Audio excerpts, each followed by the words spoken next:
Hello everybody and welcome back to another edition of Slam Talk Sports. I'm Slam, of course, and my tipping has been more wayward than James Sicily's kicking so far this season.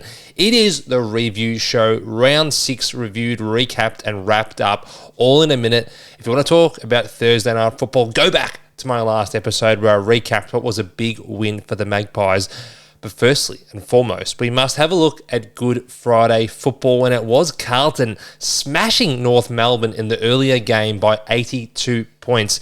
A bitterly disappointing effort for North Melbourne. They got beaten by what they know, or beaten by what they're good at, according to their head coach, Alistair Clarkson. It was centre clearances, it was stoppage, it was the ruck work, and the goals just flowed in the second half. They really set this game up in the first half when they exploded for a 5-goal margin at the end of the first quarter and the second quarter. But what was most troubling for me was how this game ended. North Melbourne didn't show any fight, any spirit, or any vigour to end this contest. Carlton kicked 9 goals in the last quarter alone, and there was people that you don't expect to be 2-3 goal kickers. They ended up getting some really easy sausages in the last quarter. It was Will White, it was Jesse Motlop, it was even Zach Williams kicking 4 goals in this contest. What do you think if you're a North fan? I've spoken to them in the aftermath of this result, and they don't want to talk to me. They said, we've had enough. We don't want to talk North ball anymore. We've been smashed by the Swans. We've been smashed by the Blues. Our only win was against Melbourne in round 2, a Melbourne side which only just got their first victory of the season. I'm unsure if North have progressed at all.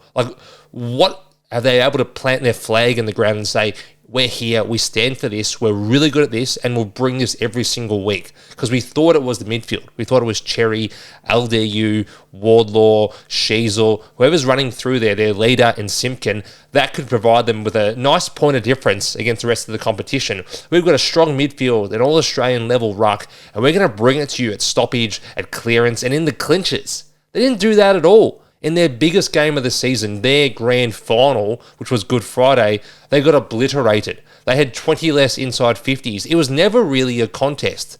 So I've got just some big concerns for North Melbourne for the rest of the season. We all thought, hey, they might win 5, 6, 7 games. They've got 1 win against a team that will be bottom 4. I haven't seen much improvement from North Melbourne. A couple of players have played well this year. I mean, Paul Curtis, he could have 45 goals this season, which would be great. But if the defence doesn't improve and you don't have any real pillars you can put in place for the future in the back 6 right now, I can't see anyone that thinks, okay, you're the man for the next 15 years, then where are you going as a side? You've got to start with defence. That was Clarko's modus operandi at Hawthorn and what he really built his legacy on, a good, strong defence and a midfield that works defensively. We didn't see any of that on Friday. We saw very little of it so far this season. So that would be my biggest concern for North Melbourne. On the Carlton side, well, the only team they've beaten in the last 12 months are West Coast and North Melbourne. That is what worries me. Did they play well? Hell yeah. They were really good. Their forward line looked connected. Their midfield, which is meant to be their big strength, absolutely smashed North. And it was George Hewitt, the man that's ranked at 24th in the AFL player ratings right now, who scored 170 Supercoach points on the weekend and cost me a lot of matchups. He's the one. It's not Cripps, it's not Walshy, it's not Chera, who are all having okay seasons. It's Georgie Hewitt. He's the one winning it at the source and making life so much easier for the rest of this Carlton side. We won't get carried away with the Blues. We wait for next week when they play the Cats to find out where they're really at. But it was a good, strong performance from Carlton, and a week they had to have it.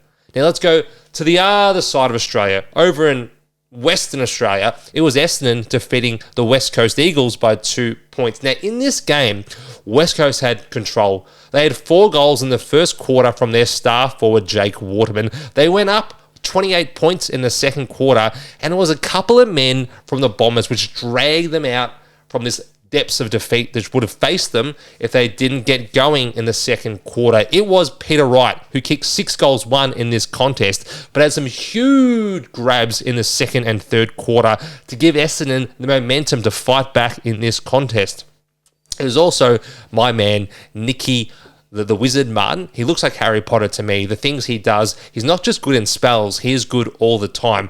Was it 26 touches and a goal, playing sort of half forward, but as soon as the game starts or the ball gets thrown up or a kick goes either way, he just floats more to the wing. He even floats the half back, and he plays a loose role and really conducts his orchestra the way he likes it. He is the man outside Zach Merritt on this team, which has the most say on Essendon's ball movement and how they want to control the football for the rest of the game. He was fantastic. I think 150 rankings points, utterly brilliant.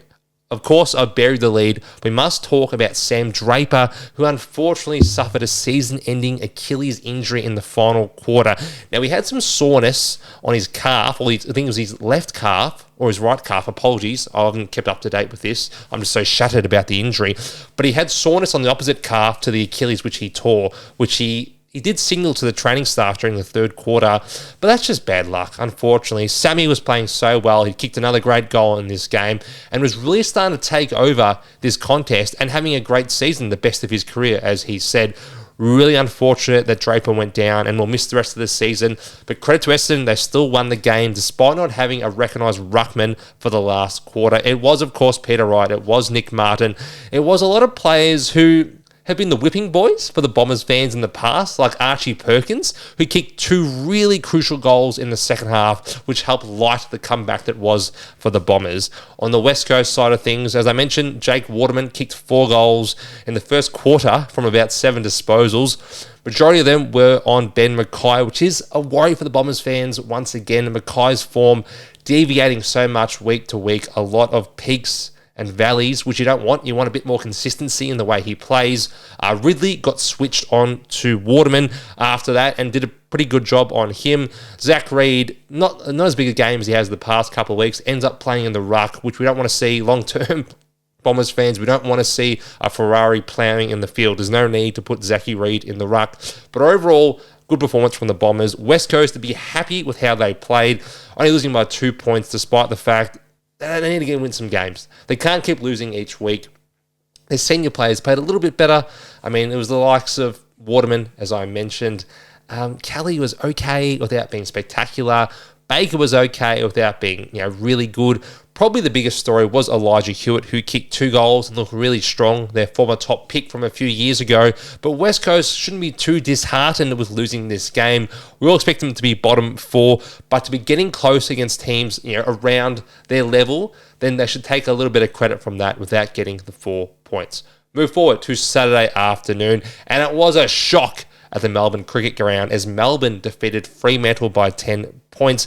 Now, I'm one of those Freo supporters, you'd say. I'm not a fan, not a member, but I support the team and think this team plays good footy. They've got a good midfield, got a couple of good rucks, and my favourite forward right now to watch, Josh Tracy. But he was muted in this. They put him on mute for pretty much the entire game after kicking one early. This is one of the best forwards in the comp, and he got quelled by a Melbourne defence lacking Stephen May and lacking Jake Lever. They somehow found a way to stop one of the most dominant forwards in the competition, which they must get a bunch of credit for. It was the genius, you could say, or the brilliance, or even just the thoughts of their head coach, Simon Goodwin, which helped them stop getting that easy ball movement through the middle of the ground, and really, which was the biggest reason why they weren't able to get these fast entries to Tracy or their other forwards, was Maxi Gawn. When it came down to it, the last quarter was Maxi Gawn time. A bunch of intercept marks, really put his stamp on this game. He dominated most of the ruck contest against Sean Darcy, which didn't allow Freo to have some fast, aggressive ball movement. Now, the criticism with Freo is, well, they don't play that way anyway. They play this small, chippy, crappy style where everyone gets these big numbers, but it reduces or it yields very poor results. Results means Freo have only played in one final series in about 10 years. Is that the case going forward? Are they still playing this slow style? Well, we saw it improve in Perth the last couple of weeks when they beat the Dogs and they beat a pretty poor West Coast side. So I think the jury is still out with Freo. Until they can win in Victoria, then I don't know where to place them. They play the Saints in a couple of weeks' time at Marvel Stadium. Can they produce there? We don't know. They went over to Perth. They won in Perth against the Dogs. They went over to Gather Round. They won at Gather Round, but they come here to Victoria and they can't seem to win games. Their record in Victoria has been very poor for the whole time I've been alive. So until then, I'm unsure whether Freo are the real deal. The D's get their first win of the year. Gawn is very good. Petrarca is very good. I think Jake Bowie is having a great year. Some of their underrated or under-the-radar players keep producing. These fans would be happy to get one on the board, but I still can't see them making much of an impression in 2025. Elsewhere, on Saturday, we move to the 4:15 game, as it now is, over in Adelaide. The Crows take down the Giants in a low-scoring slugfest. What was the margin in the end? About 2 goals. Now, it was a tough watch if you're an impartial footy fan. There's nothing overly exciting about this contest. The Giants kicked 1 goal in the first half and didn't have the services of Jesse Hogan, who unfortunately pulled out with soreness. Now, that was flagged by head coach Adam Kingsley days beforehand, but he was still named. And what's some new crazy idea where every coach just names their best player, then pulls them out the day before or an hour before the game? I know there's gamesmanship. I know you don't want to show your cards before you've been told to put them face up, but geez, from a gambling and supercoach and fantasy's perspective, it makes it very hard to plan for all these late outs, particularly when they happen an hour before the game. Anyway, Adelaide were much better in this contest. They deserved the win. It was perfect, Matt Crouch, Rory Laird, Jake Saligo conditions. They're all pretty industrious in this contest, and any of them actually dominating it. Phil Thorpe kicked a couple of goals. We saw Darcy Fogarty obviously not play with that bicep injury for the majority of the second half. Only increases the role that Tex Walker will have to play. It's always good to have a couple of big, tall boys on your list because always someone gets hurt. From the Giant side of things, obviously it's hard to assess them without Jesse Hogan, who is, if not their best player, their second best player. He came 5th in the MVP last year. He's a Coleman medalist. The whole side and the complexion of how you play changes based on having Jesse Hogan in your lineup. Besides that, Callaghan played well. Lockie Ash continues to have a really good season. Lockie Whitfield just has disposal after disposal. He had 39 disposals in this game. He was All-Australian, was it, last year? We know what he's going to get. We know what he's going to do week in, week out, year on, year out. But unfortunately, it wasn't enough for the Giants to win away this week. They've lost away to Hawks in York Park down in Tassie. They've lost away to the Crows. The Anytime, Anywhere Giants haven't stamped their mark yet on this season. But as always, they're going to have a billion away games to have their chance to really get some momentum in the back half of the season. Move forward to Saturday night football, and it was a big shock under the lid at Marvel Stadium as the Gold Coast Suns were downed by the Richmond Tigers to the tune of 11 points. Now, you look at the stats on this one. The Suns had about 20 more inside 50. You think, yeah, they could have won this one. They had enough of the pill, but the way Richmond used it was so superior to the way the Gold Coast Suns used it. When the Gold Coast went inside 50, there was one man who kept stopping them. Every single time there was a fork in the road. And hey, not even a fork. There was a brick wall in the middle of this road. And his name is Nick Floston, who had a team high in intercepts. Every time the ball went inside 50, I thought, okay, where's Nick Floston? Because every time the ball went inside 50, Nick Floston was standing there right in front of Ben King with Noah Bolter on his back shoulder, making sure the spearhead and the man who was one off the Coleman didn't get a touch of the footy. They were really good in defence, Richmond, and the way they set up the ground and defended it made it really tough for the Gold Coast Suns to use any sort of really aggressive ball movement in the second half. Matt Rowell did his usual thing at stoppage. Noah Anderson was fine. Touk Miller, he's kicked a goal every game this season. He's been a really, really good player, but it was the lesser lights which struggled to handle what Richmond threw at them. Now, we've always said over the last, year or so that Richmond, it's a bit vanilla. There's nothing exciting about them. It's a bunch of young kids, a bunch of older players coming to the end. That's not the case. Nick Floston's a gun. He should have been a multiple-time All-Australian. Jacob Hopper and Timmy Taranto were fantastic in this game. You're looking at one of the best midfielders in the competition in the Gold Coast with Witts, Rao, Anderson, Flanders, all those names. And Richmond took it to them. They were better in the clearance, in the clinches. Richmond were better in that regard. And Jacob Hopper, who has been long criticised since his move to the Tigers as an absolute waste and a stupid use of your future picks, while he's paying them back plentifully now. He was excellent in this game. He had a bunch of the pill. He's had it all year. He's used it well. He's looked explosive at stoppage, which he had not in the past. So for all the criticism we've attached to Richmond and the trading of picks to pick up Taranto and Hopper, well, if they're going to help usher in this new era, surrounded by these good young players, then it might have been an okay call or the correct call. Because you can't put a bunch of 18-year-olds out there and think you're going to compete, you're going to play well, you're going to get enough of the ball against a team like the Suns who are competing for the top 4. No, you need some mature bodies across the park. That's why you've got Nank. That's why you've got Tom Lynch. And that's why you traded for the likes of Taranto and Hopper and hope that Prestia can come back as well. This team is not a 2-3 win team. We're all wrong. All of us were wrong in footy media or all the footy fans just like myself. I'm just a fan. We were wrong. Richmond won't come bottom. I think West Coast are far worse. Just on how we've seen it and the likelihood that Richmond will win some games at the G, because they have 5 in a row now at the G, I think they are clearly better than the West Coast Eagles. And you throw in the fact they've got North Melbourne's first round pick for 2025, then this rebuild, which has taken only a couple of years from the Tigers, could be one of the fastest rebuilds of all time. They didn't cut too deep. They got a bunch back for those players that left, and the players that stayed are still playing at a high level. And they've got a North Melbourne draft pick, which is always good because North have been terrible. Hell, even the worst team I've ever seen for the last 5 seasons. Richmond are looking very, very good for the long-term future. The Suns, in the short term, I'm not too worried.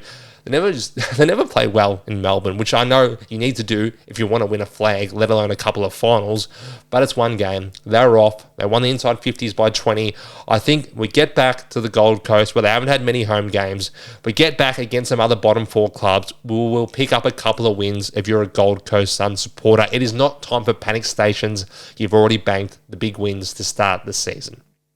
But move forward to Sunday, the 3:20 game, and it was the Sydney Swans losing at home to the Port Adelaide Football Club. Now, the Port, I think they've won 9 of the last 10 against the Swans heading into this game, with the one loss obviously being last year's preliminary final. But they've extended this golden run against the Sydney Swans, smashing them up in the first half, and it was the Swans' really poor ball use, which ultimately gave them that big deficit they couldn't bring back. In the last quarter, Aaron Francis put on his Superman cape and said, I'll take you boys. I'm going to kick bloody 5 here and have this incredible victory for the Sydney Swans. I mean, I was a top 6 pick for Essendon and I got thrown out for nothing. You tell me I'm going to win the game for Sydney? I'm going to get very close to doing that?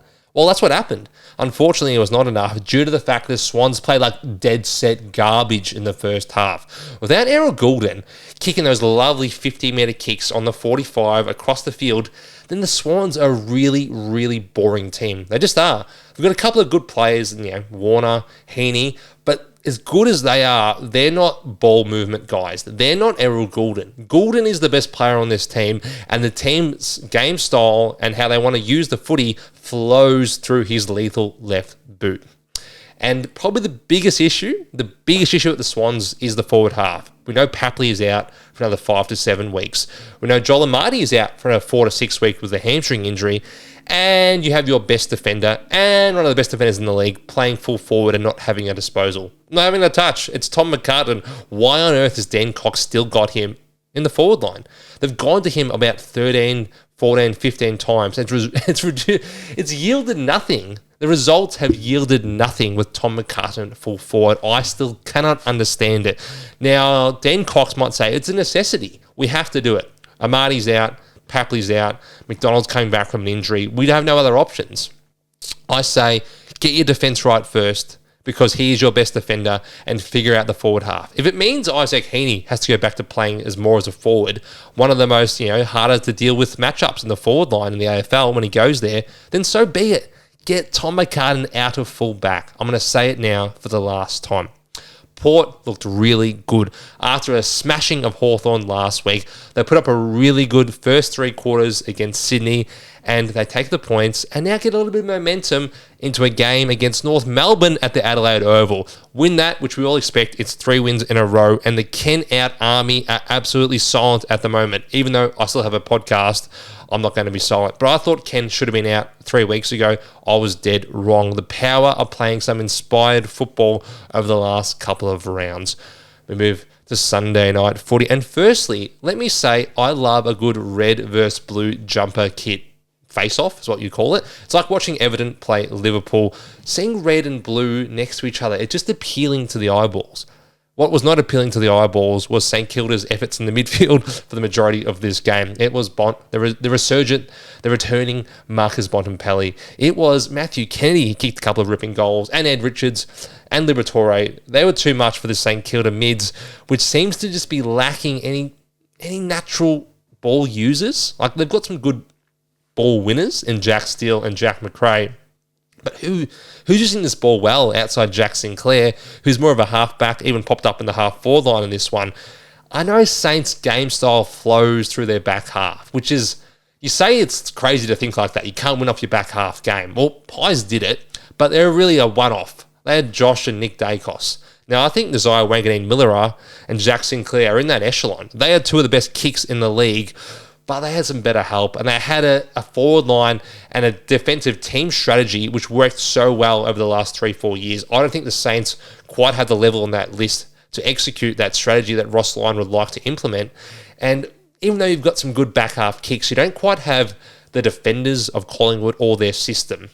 So what happens then is you get smashed out the guts, and when that happens against a team like the Dogs and they put it on the scoreboard, which they did, then you're going to get results like this. I mean, I think the line was 10.5 points. I thought it would be close. St. Kilda was simply overran and overmatched by a better team with some more polish and some more class. I think the Doggies, well, they lost the chosen one is the issue. They lost Sam Darcy. I still think they can be pretty good this year, but without Darcy and Jamara Ugle-Hagan falling off the face of the earth, it looks like, then I don't think they've got quite enough A-grade talent, because that was their trump card. It's having Darcy, Bont, Libba, Jamara when he's up and running, Liam Jones, having these A-graders or B-pluses, Ed Richards, Bailey Dale, performing at a high level, that allows you to compete against the really good teams. But without Jamara and Darcy to hold up that forward line, unless Marcus Bontempelli wants to play centre forward, which I think he could, then I can't see the Dogs threatening for the rest of this season. But I will see games like this because they are so good under the lid at Marvel Stadium. Finally, we go to Easter Monday footy. I was in attendance to see another classic between Geelong and Hawthorn. The Cats get home by 2 points in the end. They've won 12 of the last 15. I think it might be 13 of the last 16 now against Hawthorn. How do they keep doing it? How does the Cats just keep doing these rebuilds on the fly? You know what? I don't think they've ever rebuilt. They missed finals like twice in 20 years, and now they've got good young players like Holmes, like O'Sullivan. Hell, even Bailey Smith's only 24 years old and ripping apart games. How do the Cats keep doing it? As a fan of a team like St. Kilda or Essendon or Carlton, it is maddening. They are so damn good at getting in these young players and having them make an instant impact. I mean, look at Dempsey. He was the Rising Star winner. We barely talk about him. Kicks another couple of goals in this game. He's gone from the wing. He now plays even more half-forward wing and is consistently hitting the scoreboard. What a tremendous player he is. They've got so much quality, and the way they defend the ground was the big thing in this contest. Hawthorn's biggest issue, it wasn't the personnel today. I know Ginnivan got dropped. You had to move Dylan Moore into the midfield because Will Day is injured for prominently the rest of the season. But it wasn't that. It was decision-making and ball use. Hawthorn were one of the best ball movement or ball use teams in the comp last year.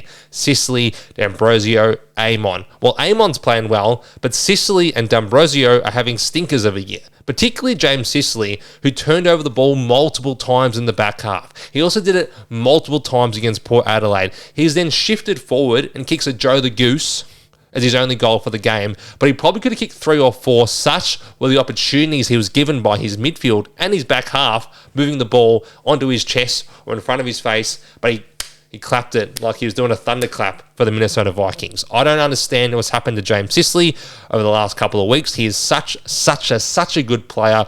He has to get things right. Hopefully this weekend against the West Coast Eagles, if you're a Hawthorn fan. On the Cats side of things, they're so professional. They don't get fazed by these sorts of games. Even players which are young in AFL terms, like Sean Manor, who's 27 years old, he pops up, he kicks 3 goals, he looks cool, calm and collected. This is a man who's played in VFL finals, he's played in big AFL finals.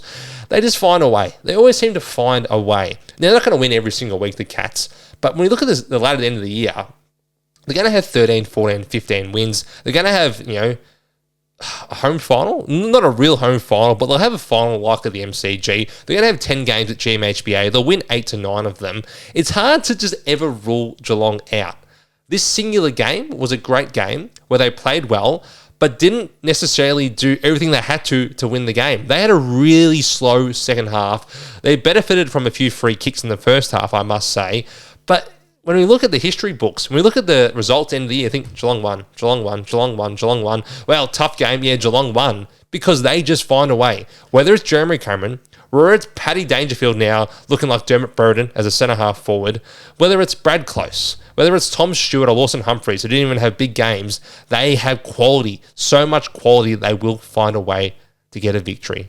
For Hawthorn, nothing to worry about. I know that's easy to say off a loss, nothing to worry about. Close game. But I wouldn't be worried because so many of their good players are out of form. We see Nick Watson miss from 30 metres out. We see Jack Gunston miss gimmies from 30 metres out. We see Chol play a disastrous first half but still kick 3 goals because there's still quality, so much quality in this side that I wouldn't be too worried about the Hawks going forward. I think the Cats will be bloody good though, and that's annoying as a footy fan. Those damn Cats. The Cats are always on the back. That's it. That is the Round 6 review, courtesy of Slam Talk Sports. I'll do a little bit of a Supercoach update on the next episode. And yeah, I've cracked the top 4,000. It is time to get serious in Supercoach. It is time for some big trades. That's all the forward sizzle I'll give you for next episode on Slam Talk Sports. Finally, anyone watch The Last of Us last night? What on earth? I mean, spoilers. Right now, if you don't want to know, turn the episode off. They've just killed off the main character. They've killed off my man Pedro Pascal. Now, I know he dominated all of the media, all of TV, the golden age of prestige TV. He was on The Mandalorian. He was on Game of Thrones. He's on The Last of Us.